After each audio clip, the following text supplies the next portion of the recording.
오늘로서 11주간에 거쳐서 진행되던 가스펠 프로젝트 주제 시리즈 설교가 마무리됩니다.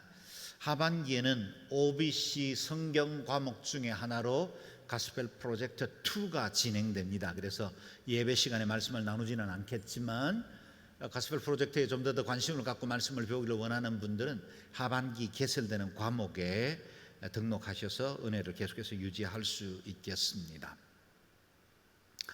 오늘 본문의 지리적 배경은 요단강 인근의 도시 여리고입니다. 출애굽한 이스라엘 백성들이 요단강을 건너 만난 그 첫 번째 큰 성읍 여리고와 일치된 도시이죠. 갈릴리와 나사렛에서 사역을 마치신 주님은 다시 예루살렘으로 올라가는 여정 중에 이곳 여리고를 들리게 되셨습니다. 여리고가 지리적으로 보면 예루살렘으로 가는 길 위에 있는 것도 사실이지만 주님께서 방문하신 도시나 주님이 만나신 모든 사람들에게는 하나님의 선하신 섭리와 계획이 있었습니다.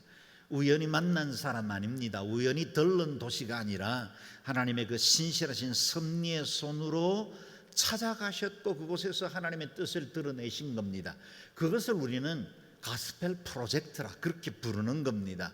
복음이 어떻게 한 개인을 만나고 한 성읍을 변화시켜 나가는지 우리는 예수님의 행적을 통해서 배울 수 있는 것입니다. 오늘 우리는 본문 말씀을 통해 여리고성 사람들에게는 깊이 대상 1호, 왕따 당하며 살았던 한 사람, 그가 어떻게 극적으로 변화받고 새로운 인생을 살게 되었는지를 말씀을 통해서 묵상하게 되었습니다. 먼저 1절에서 4절 말씀을 다시 읽어보겠습니다. 시작.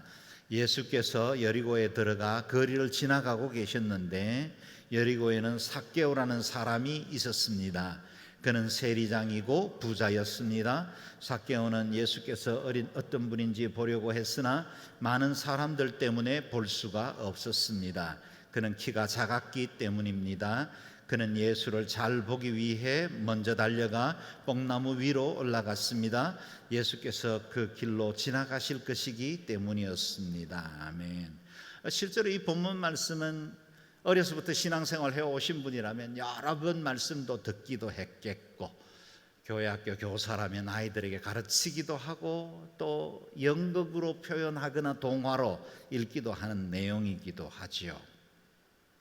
저는 저희 가정이 불교 가정 배경이었는데 제가 성경에서 가장 먼저 알게 된 인물이 공교롭게도 삭개오였습니다. 아브라함을 알기 전에 다윗을 알기 전에 삭개오의 이름을 처음 들었고 또 삭개오에 관한 노래를 불렀습니다.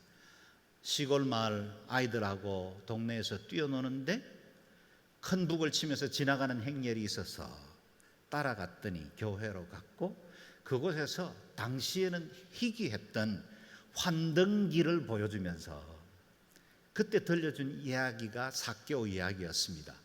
그리고 처음 노래, 당시에 동료가 많지 않은 때에 불렀던 노래가 보고 싶어 보고 싶어 예수님 얼굴, 곡조는 틀려요.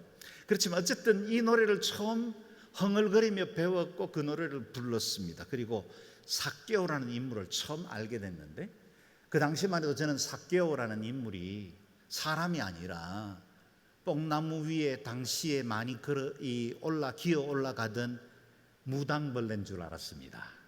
그런 사람이 지금 목사까지 되어 있습니다. 은혜지요.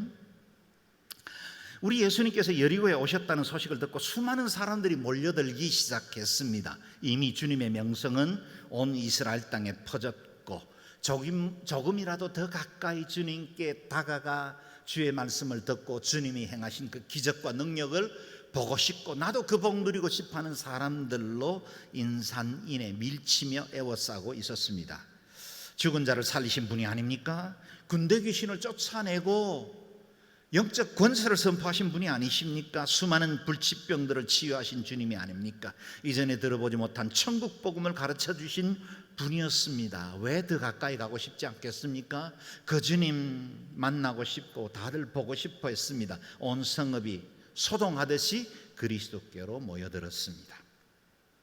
그 수많은 사람들 가운데 별로 사람들에게는 주목받지 못한 한 인물에 대해서 오늘 성경은 포커스를 맞춰 클로즈업 하고 있습니다. 2절을 다시 보면 여리고에는 삭개오라는 사람이 있었습니다. 그는 세리장이었고 부자였습니다. 이 짧은 말씀으로 이 사람에 대한 많은 정보를 우리는 추측할 수 있습니다. 먼저 이 사람의 이름이 삭개오라 그랬습니다. 이 사람의 이름과 그의 직업은 어울리지 않습니다. 삭개오라는 이름은 자카이오스, 히브리어 자카이, 순수함, 청결함에서 비롯된 단어로 이름을 주어졌습니다. 부모님이 이름을 지어줄 때 청결한 자로 살라 그렇게 소망을 했겠지요. 그런데 그 이름이 가진 의미는 정말 좋았습니다. 청결한 사람, 의로운 사람이란 뜻이었죠. 그러나 그의 직업 세리는 결코 순수하지도 청결하지도 의롭지도 않은 일이었습니다. 오늘날에도 사업하시는 분에게는 세무조사 나온다. 그건 굉장히 큰 부담이고 위협이기도 하죠.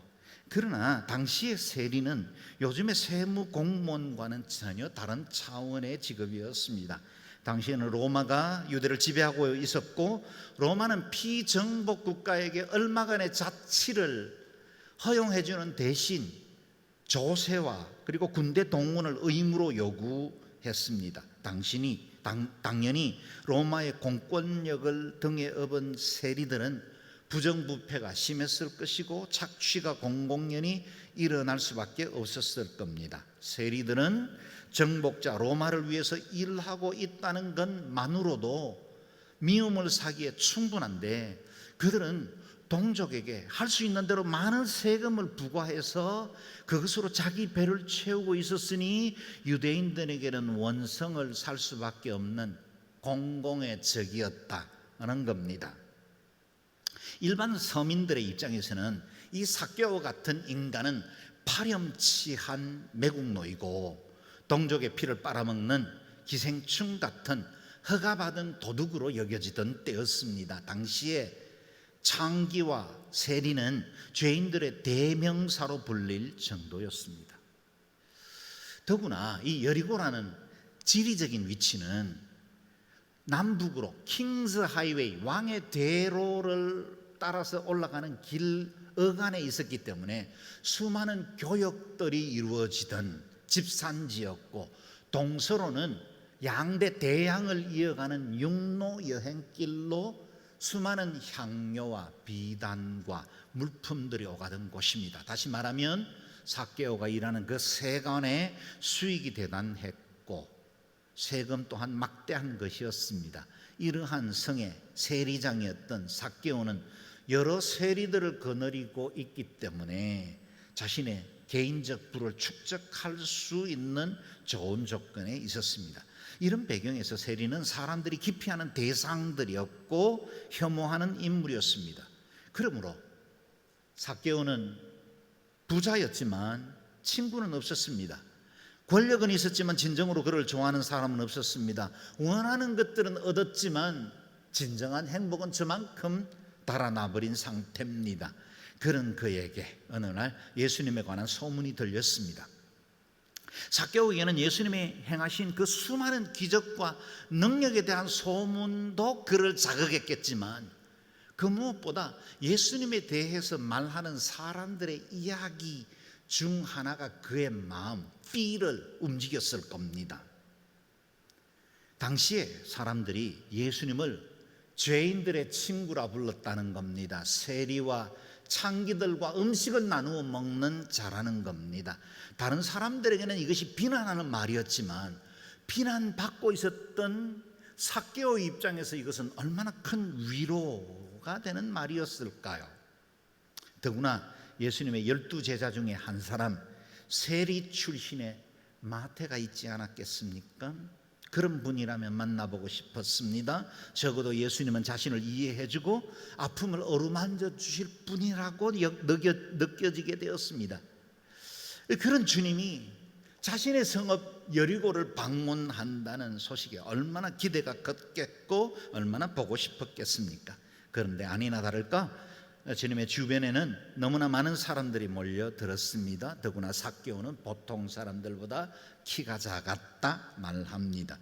성경에 삭개오는 예수께서 어떤 분인지 보려고 했으나 많은 사람들 때문에 볼 수가 없었습니다. 그는 키가 작았기 때문입니다. 목을 길게 내뻗어도 지진발을 하고 봐도 우리 주님이 제대로 보이지 않았습니다. 아마도 그 수많은 인파들 뒤편에서 비집고 들어가 보고 싶었겠지만 조금 이렇게 틈새를 보려고 하면 뒤를 돌아보던 사람들이 삭개오인 줄 알고 의도적으로 더 길을 막았을지도 모르겠습니다. 미움받는 사람에게 자기 자리를 양보할 사람은 없지요. 삭개오는 그 순간에 결정해야 했습니다. 그냥 포기할 것인가, 아니면 언제 다시 기회가 오겠지 자신을 위로하고 말 것인가, 아니면 다른 방법을 찾아갈 것인가.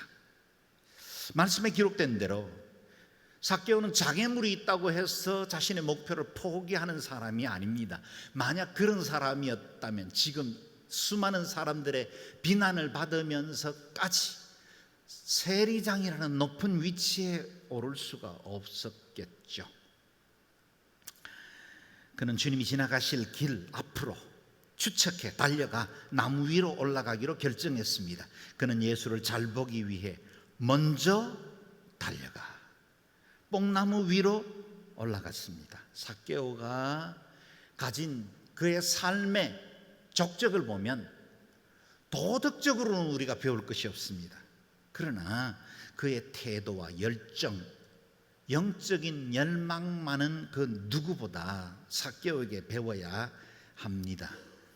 당시에 성인 남자가 하체를 드러내며 나무를 기어 올라가는 일은 망신스러운 일이었습니다. 높은 신분의 세리장이 그 모습을 보겠다고 나무를 기어 올라가는 것 자체가 우스꽝스러운 일이었지요. 그러나 그는 다른 사람의 이목에 개의치 않았습니다.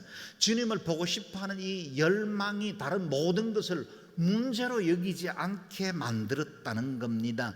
그에게 가지고 있는 그 안타까움, 그의 인생이 낙담해 있고 수많은 사람들로부터 비난받으면서 가진 그 무너진 자기 인생, 그걸 해결하고 싶어하는 열망을 그 무엇도 가로막을 수가 없었다는 겁니다.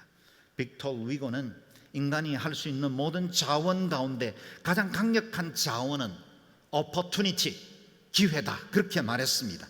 예수님께서 여리고를 방문하신 이 기회를 삭개오는 결코 놓치지 않았습니다. 삭개오의 이 순수한 열망이 그의 삶을 변화시킨 것이라고 해도 과언이 아닙니다. 사랑하는 여러분, 구원에도 때가 있습니다. 은혜 받는 것에도 때가 있습니다. 내가 은혜 베풀 때에 너에게 듣고 구원의 날에 너를 도왔다 하셨으니 보라, 지금은 은혜 받을 만한 때요, 보라, 지금은 구원의 날이로다. 아멘. 12해 동안 혈루병을 안고 자신의 모든 재산을 탕진하고 사람들에게 버림받았던 한 여인에게 사람들의 이목이 무엇이 중요했겠습니까? 사람들의 비난이 두려워했겠습니까? 군중이 문제겠습니까? 주님의 옷자락이라도 만지고 싶다는 그 열망으로 그녀는 인파를 뚫고 주님께로 나아갔습니다. 그리고 혈루의 근원이 말랐습니다. 주님께 있던 그 능력이 자신의 복으로 흘러들어온 것입니다. 기회를 잡은 여인이죠. 여러분의 신앙을 가로막고 있는 장애는 무엇입니까? 혹 사람들의 장벽에 막혀 있지는 않습니까? 관계에 상처받고 교회 열심히 일하다가 오히려 마음에 어려움을 겪어서 더 가까이 나아가고 싶지 않고 적당한 멀찍한 거리에 서서 신앙생활하는 정도는 아닙니까? 또 다른 내면의 문제, 자신의 키를 작게 여기게 만드는 열등감이 우리 주님께 나아가는 그 길을 가로막고 있지는 않습니까? 그것이 외면이든 내면이든 내 안에 있는 문제가 무엇이든지 간에 우리를 주눅들게 만들고 하나님을 만나지 못하게 하는 그 방해물을 만나거든 여러분 고개를 들고 여러분 주변에서 만날 수 있을 만한, 볼 수 있을 만한 뽕나무를 찾으시기를 바랍니다. 그렇게 해서라도 장애를 뚫어야 주님의 은혜 자리로 나아갈 수 있습니다. 오늘 본문에 삭개오가 올라갔다는 뽕나무는 실제로는 돌감람나무입니다. 어떤 분들은 돌무화과 나무라 해석하기도 합니다. 돌올리브나무. 이제 며칠 있다가 우리가 로마서 계속 큐티하는데 묵상 말씀에 돌올리브나무라 그렇게 번역되어 있죠. 이스라엘에는 돌올리브나무와 참올리브나무가 있습니다. 돌감람나무는 생명력이 좋고 세균에 강해서 어디든지 잘 자랍니다. 그러나 식용과 기름을 얻기 위해서 농부들이 재배하는 참감람나무와는 달리 거의 먹을 수 없는 쓴 검은 열매를 맺고 기름도 많지 않는 텁텁한 열매가 맺힙니다. 그래서 이스라엘의 농법 중에 하나는 마치 우리가 고염나무의 단감을 이걸 뭐라고 그러나요? 이렇게 하듯이 접붙임을 하듯이 돌감람나무에 참감람나무를 접붙이는 일들을 하기도 했습니다. 사도 바울이 그것을 예로 이방인들의 구원에 관한 설명을 로마서에서 했죠. 그런데 이 돌감람나무는 상징적이게도 삭개오의 삶과 많이 닮아 있습니다. 삭개오도 생명력 강합니다. 그래서 권력도 얻었고 부자도 되었습니다. 그런데 그의 인생은 썩고 맛없는 것이 되었고 사람들 외면하는 것이 되었습니다.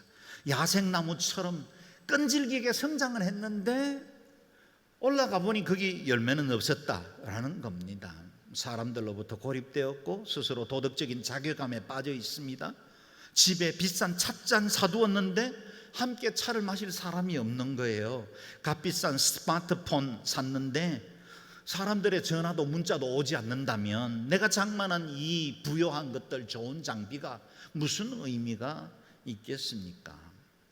나의 소유가 주는 기쁨이 어디 있겠습니까? 이렇게 외롭고 메마른 마음을 가진 삭개오의 발음은 그저 지나가는 우리 예수님 얼굴이라도 한번 보고 싶은 것이었습니다. 그런데 놀라운 일이 일어납니다. 5절에서 7절 말씀 읽겠습니다. 시작. 예수께서 그곳에 이르렀을 때 위를 올려다보며 삭개오에게 말씀하셨습니다. 삭개오야, 어서 내려오너라. 내가 오늘 네 집에서 묵어야겠다. 삭개오는 얼른 내려와 기뻐하면서 예수를 맞이했습니다. 그런데 사람들은 이 광경을 보고 모두 수근거렸습니다. 그가 죄인의 집에 묵으려고 들어갔다. 삭개오가 올라갔던 그 나무 아래를 지나시던 예수님께서 갑자기 얼굴을 들고 삭개오를 쳐다보면서 그를 부르신 것입니다. 그것도 이름을 부르셨습니다. 삭개오야, 어서 내려오너라. 내가 오늘 네 집에서 묵어야 하겠다. 이 얼마 만에 불려진 이름입니까? 삭개오 이름은 그동안에도 많은 사람들에게 불려진 이름이었죠. 공무상의 이름으로 사람들에게 불려졌을 겁니다. 비난하는 이름으로 불려졌을 겁니다. 그런데 이전에 한 번도 만난 적이 없던 그 주님이 자신의 이름을 정답게 불러주신 것입니다. 삭개오가 여리고에서 유명한 사람, 악명을 가진 사람이기 때문에 알게 됐을까요? 그렇지 않습니다. 우리 하나님은 삭개오 이름뿐만 아니라 저와 여러분의 이름도 다 아십니다. 저와 여러분이 태어나 우리 어머니, 아버지, 할아버지가 이름을 지어주기도 전에 우리 하나님은 우리의 이름을 아셨고 생명책에 기록하셨습니다. 모태 조성되기도 전에 우리의 인생을 아시는 하나님이십니다. 그래서 주님은 우리의 모든 삶, 우리의 모든 배경을 다 아시죠. 주님은 삭개오가 키 큰 군중들 뒤에서 안타깝게 주님을 보고 싶어 할 때도 그 마음을 아셨습니다. 종종 걸음으로 앞서 달려나가 뽕나무를 기어오르던 그 사모함도 열정도 다 아셨습니다. 그리고 그의 이름을 부르신 것입니다. 우리가 자주 부르는 찬양 중에 내 이름 아시지요? 라는 찬양이 있지요. 영어 원 제목은 He knows my name입니다. 우리 주님이 내 이름을 아십니다. 그런 거죠. 후림은 이렇게 시작합니다. 같이 한번 찬양해 볼까요?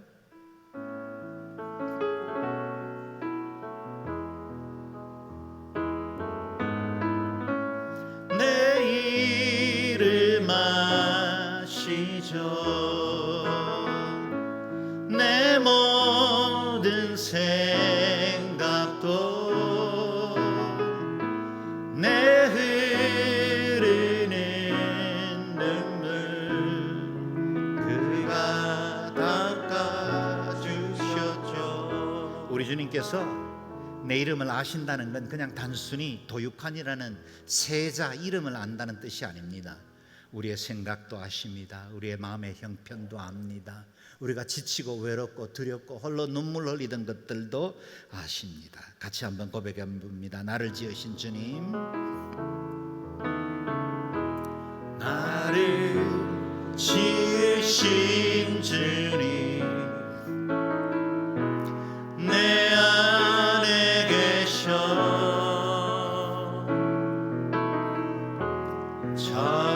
처음부터 내 삶을 그의 손에 있었죠. 그는 내 아버지,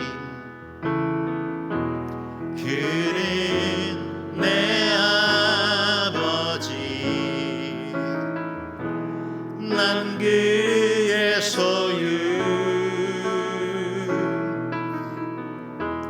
내가 어딜 가든지 날 떠나지 않죠.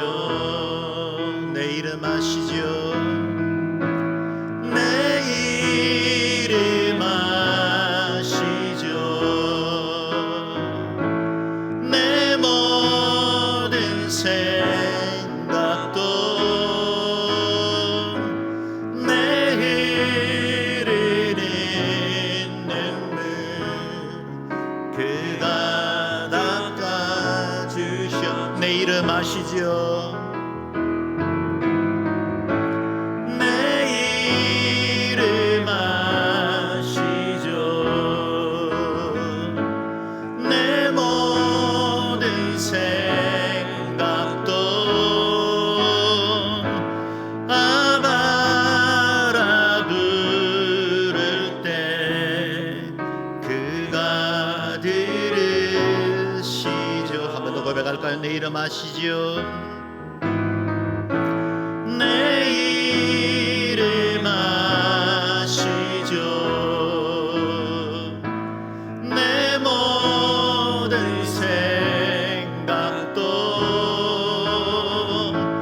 내 흐르는 눈물 그가 닦아주셨죠. 내 이름 아시죠?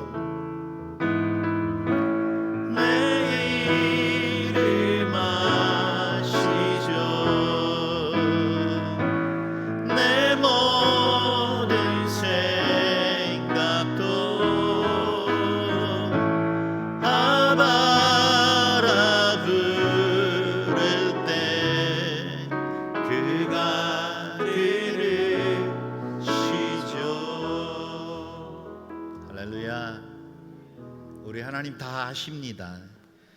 우리의 모든 마음의 형편도 아시고 우리의 아픔도 우리가 지금 두려워하고 있고 염려하는 것에 대해서도 하나님은 다 아십니다. 힘겹게 이겨나가고 있는 내면의 싸움 아십니다. 그리고 그 주님께서 내가 올랐던 그 돌감람나무 그 아래를 외면하듯 지나가시는 분이 아닙니다. 우리를 보십니다. 우리가 큰 소리로 그분 부르지 않아도 괜찮습니다. 주님 아시기 때문이지요. 주님이 내 이름을 부르십니다. 내가 주님을 찾아 뽕나무를 오른 것 같지만 실제로는 주님께서 나를 찾아오셨고 나를 먼저 아신 것입니다. 너희가 나를 택한 것이 아니요 내가 너희를 택하여 세웠다라고 말씀하시죠. 써서 못 먹고 마른 열매밖에 맺지 못하는 내 인생의 돌감람나무 아래 주님께서 걸음을 멈추시고 말씀하십니다. 어서 내려오너라. 내가 오늘 내 집에 묵어야겠다. 그저 사모하는 마음이면 됩니다. 목마르고 줄인 심령이면 주님께서 우리의 인생의 집에 찾아오십니다. 수고하고 무거운 짐진 자들아 다 내게로 오라. 내가 너희를 쉬게 하리라. 말씀하신 그 주님이 볼지어다 내가 문 밖에 서서 두드리노니 누구든지 내 음성을 듣고 문을 열면 내가 그에게로 들어가 그로 더불어 먹고 그는 나와 더불어 먹으리라. 우리의 마음의 문, 인생의 문을 열면 주님께서 오셔서 우리 집에 머무실 것이고 영원토록 우리와 함께 동행할 줄로 믿습니다. 우리 주님의 말씀을 들은 삭개오의 반응을 보십시오. 우리도 삭개오처럼 따라하면 됩니다. 삭개오는 얼른 내려와 기뻐하면서 예수를 맞이했습니다.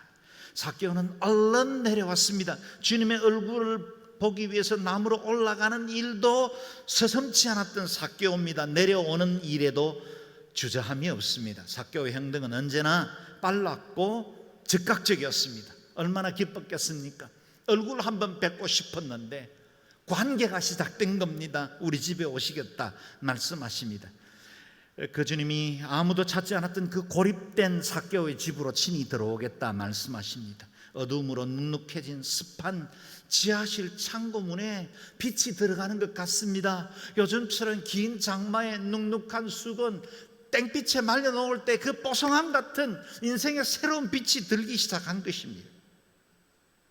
삭개오의 집은 결코 도덕적으로 깨끗하고 평판이 좋은 집이 아니었습니다. 여리고 성읍에서도 비난받는 집이었죠.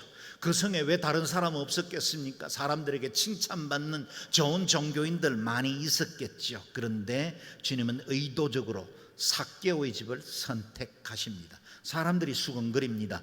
사람들이 이 광경을 보고 모두 수근거렸습니다. 그가 죄인의 집에 묵으려고 들어갔다. 당연히 예수님 같은 고귀한 분에게는 어울리지 않는 집이었습니다. 사람들의 비난을 잘 아시는 주님께서 죄인이라 따돌림 받던 삭개오의 집을 선택하셨습니다.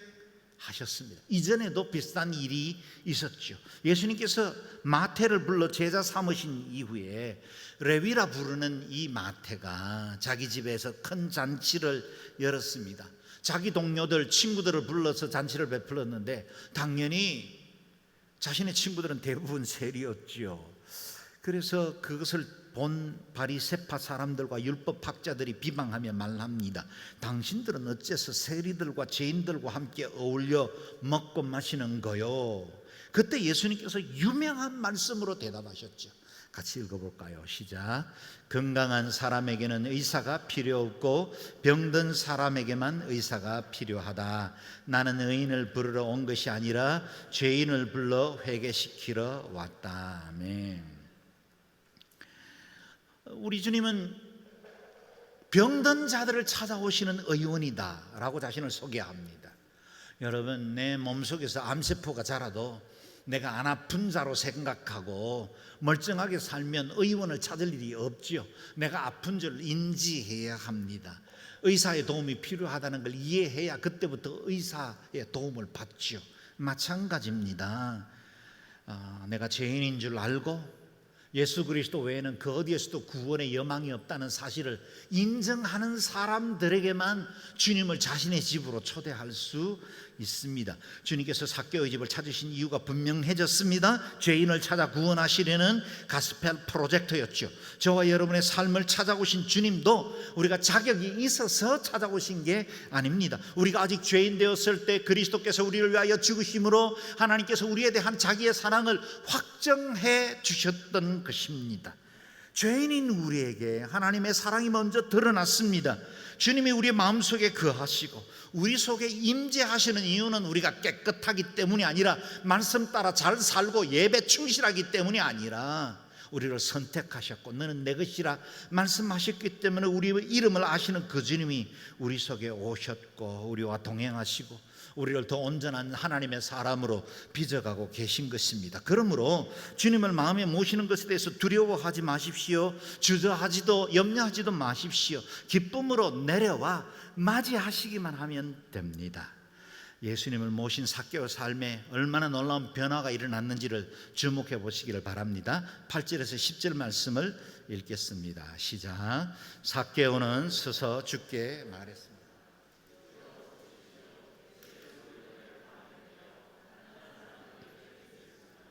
누군가를 속여 얻은 것이 있다면 4배로 갚겠습니다. 예수께서 삭개오에게 말씀하셨습니다. 오늘 구원이 이 집에 이르렀다. 이 사람도 아브라함의 자손이다. 인자는 잃어버린 사람을 찾아 구원하러 왔다. 아멘. 이전에 삭개오는 권력을 얻고 돈을 많이 벌어 부자가 되는 것이 자신의 목적이었습니다. 키가 작은 열등감도 세리라고 사람들이 비난하는 그 모든 것들도 돈이면 대체할 수 있을 줄 알았습니다. 그것 가지면 다른 것 없어도 살만할 거라고 착각했습니다. 그러나 정작 그가 이 모든 것을 가졌을 때 그것이 결코 자신의 삶을 행복하게 만들어주지 않는다는 것을 알게 된 것입니다. 예수님을 만나자 예수님이 자신의 인생 가운데 들어오시자 그의 삶의 기준이 달라졌습니다. 가장 가치 있는 것을 얻고 보니 그동안 쫓아다니던 모든 것들이 의미 없는 것으로 보여지기 시작한 것입니다. 그 자리에서 그는 파격적인 결정을 내립니다. 소유의 절반을 팔아 가난한 자들에게 나눠주겠습니다. 내가 만약 누군가를 속여서 얻은 것이 있다면 4배로 갚겠습니다. 어떻게 이 놀라운 변화가 일어났을까요? 우리 주님께서 한 부자 관원에게 말씀하셨듯이 내 소유를 다 팔아 나를 따르라고 요구한 것은 아닙니다. 남의 것 속여서 빼앗은 것이 있다면 레위기에 말하는 것처럼 속건제 제사를 드리고 보상해라 라고 가르쳤기 때문에 그가 변화된 것도 아니었습니다. 예수님 만나고 보니 가장 큰 보배를 얻고 보니 나머지가 별로 가치가 없어진 것입니다. 그런즉 누구든지 그리스도 예수 안에 있으면 새로운 피조물이나 이전 것은 지나갔으니 보라 새 것이 되었도다. 삭개오는 새 피조물이 된 것입니다. 사람이 변화되는 것은 논리적인 교훈 때문에 변화되는 게 아닙니다. 만약에 그랬다면 이 땅에 있는 교도소를 거쳐온 사람들마다 새 사람이 되었어야 마땅하죠. 그런데 그것이 사람을 변화시키는 게 아닙니다. 교도소에서 어느 누군가가 변화되어 왔다면 아마 그런 기간을 통해서 자신의 인생의 가치를 새롭게 깨달았거나 어느 누군가의 사랑을 받으면서 복음을 전해 듣고 그가 자신의 인생의 의미를 알게 됐기 때문에 변화된 것이지 교도했기 때문에 변화된 건 아닌 것 같습니다. 그랬다면 지금 교도소는 다 문을 닫아야 마땅했죠. 그런데 왜 이렇게 재범, 산범, 수많은 범죄들이 반복될까요? 이와 같은 벌을 주는 것으로 교육으로는 사람이 변화되지 않는다는 걸 깨닫게 합니다. 삭개오는 어떻게 변화되었습니까? 만약에 예수님께서 삭개오에게 너는 그동안 죄를 많이 지었구나, 네가 잘못한 것 다 돌이키고 나를 따라라, 혹은 오늘 19장 말씀 바로 이전에 등장하는 것처럼 부자 청년에게 말한 것처럼 너 재산 정리하고 날 따라 그랬다면 삭개오는 못했을 겁니다. 그냥 받아준 겁니다. 그냥 사랑한 거예요. 사람들 비난해서 상종하지 않는 한 사람의 인생 가운데 의로우신 그 주님이 찾아가신 겁니다. 만나니 변화된 거예요. 감동되니 새로워진 거예요. 하나님의 은혜와 그 크신 은총 때문에 그의 인생에 가장 중요한 걸 얻었더니 나머지 것들이 그다지 중요하지 않다는 걸 알게 된 거예요. 삭개오에게 일어난 이 변화를 우리는 회개에 합당한 열매라 그렇게 부릅니다. 그의 회개는 입술의 돌이킴으로 그치지 않았습니다. 감정적인 변화와 함께 의지적인 실천이 따랐습니다. 그의 삶의 진짜 주인이 바뀌었고 이전에 자기 자신이 자신의 삶의 주인이었다면 이제는 예수 그리스도가 주인이 된 것입니다. 주인이 바뀌었는데 내가 가진 소유, 내가 가진 권력, 내 마음대로 움직일 수 없는 거죠. 애지중지 붙들고 있던 소유, 권리를 내려놓을 수 있었던 겁니다. 물론 모든 그리스도인들이 예수 만나고 참된 복음을 만났다고 해서 이렇게 살아야 되는 것만은 아닐 겁니다. 그러나 분명한 것은 예수 만났다면 그리스도가 진짜 내 삶의 주인이라면 달라지는 게 마땅합니다. 변화되어야 합니다. 모든 회개에는 그 합당한 열매가 맺게 되어 있습니다. 죄를 아파하고 돌이켰다면 이제는 그 죄에 대해서 미워하고 반복적인 죄를 용납하지 않아야 합니다. 진실된 회개는 우리의 삶의 방향을 바꾸는 것입니다. 회개를 표현하는 다른 단어는 유턴입니다. 돌아서야 합니다. 이전에 줬던 것 이제는 값없어야 합니다. 예수 그리스도로 말미암아 내 인생의 방향이 바뀌었기 때문에 다른 인생을 살기 시작하는 겁니다. 그래서 진정성 있는 회개는 열매를 맺게 되어 있습니다. 이전에 내가 하고 있던 여러 가지 습관들도 끊어지게 될 겁니다. 예배가 기쁠 겁니다. 그리스도인들과 교제하는 것이 이전에 내가 만났던 모든 사람들과의 교제보다 더 행복하고 즐거운 만남들이 될 겁니다. 이와 같은 삭개오의 변화에 대해서 주님께서 확정해 주셨죠. 오늘 구원이 이 집에 이르렀다. 이 사람도 아브라함의 자손이다. 할렐루야. 여러분 생각해 보세요. 삭개오도 유대인이었습니다. 이전에도 아브라함의 자손이었어요. 그런데 오늘 예수님께서 말씀을 통해서 다시 한번 아브라함의 자손이라는 것을 확정해 줍니다. 이전에 혈육의 아브라함의 자손이 아니라 예수 그리스도를 믿는 믿음으로 말미암는 구원, 의롭다 된 이 아브라함의 그 구원이 이제 그에게도 임하게 된 것입니다. 우리 주님 오신 목적을 이렇게 설명하죠. 주님은 인자는 잃어버린 사람을 찾아 구원하러 왔다. 우리 주님은 잃어버린 자를 구원하시기 위해서 이 땅에 오셨습니다. 그에 따라 우리가 예수 믿고 구원받게 된 것입니다. 예수님을 영접하는 모든 사람들의 인생에는 새로운 은혜가 임하게 될 것입니다. 동시에 여러분이 회개한 것에 가장 확실한 열매, 증거는 복음 증거입니다. 내가 진짜 예수 만나면 복음을 전하게 되어 있습니다. 지금도 잃어버린 자를 찾으시는 주님의 마음을 품고 영혼을 구원하는 일, 가스펠 프로젝트에 참여하게 될 것입니다. 우리가 지난 11주간 동안 주님께서 행하신 그 모든 행적을 요약하면 잃어버린 자를 찾아가시는 그리스도십니다. 우리를 찾아오셨습니다. 만약 우리가 그 주님을 진짜로 만났다면 이제는 우리가 만난 이 예수 아직도 찾지 못하고 헛된 돌감나무를 오르고 있는 수많은 사람들에게 전파해야 합니다. 오늘 큐티 말씀 기억하시지요? 누구든지 주의 이름을 부르는 자는 구원을 얻으리라. 여러분, 저와 여러분이 얻은 이 구원은 거저받은 것입니다. 주의 이름을 부르기만 하면 구원받습니다. 행위나 공로 아닙니다. 종교적인 의나 수양 때문에 얻은 구원 아닙니다. 예수 이름의 그 구원, 십자가로 주어진 그 은총을 믿음으로 받아들일 때 얻은 구원입니다. 그런데 이 쉬운 구원 왜 사람들이 못 받아들이고 있을까요? 그런즉 듣지도 못한 이를 어찌 믿으리요? 전파하는 자가 없으면 어찌 들으리요? 듣지도 못한 채로 어떻게 믿겠습니까? 믿지도 못한 채로 어떻게 예수님을 부릅니까? 보냄을 받지 않으면 어떻게 전파합니까? 이 구원의 소식이 어느 고리가 끊어져 있기 때문에 그 소식이 전파되지 못하는 겁니다. 혹 저와 여러분이 얻은 이 구원이 여러분의 가정과 여러분 삶 안에서 머물러 있지는 않습니까? 이 구원 전파하라고 하십니다. 이 생명 전하는 것이 회개 열매입니다. 우리의 삶을 통해서 그리스도의 은혜가 전파되어지고 하나님의 나라 확장하는 일에 쓰임받는 저와 여러분 되시기를 주의 이름으로 축원합니다. 아멘. 같이 기도하겠습니다. 기도할 때 하나님, 저도 때로는 돌감나무 위를 오르며 세상의 행복과 이 땅의 즐거움을 추구할 때가 많았습니다.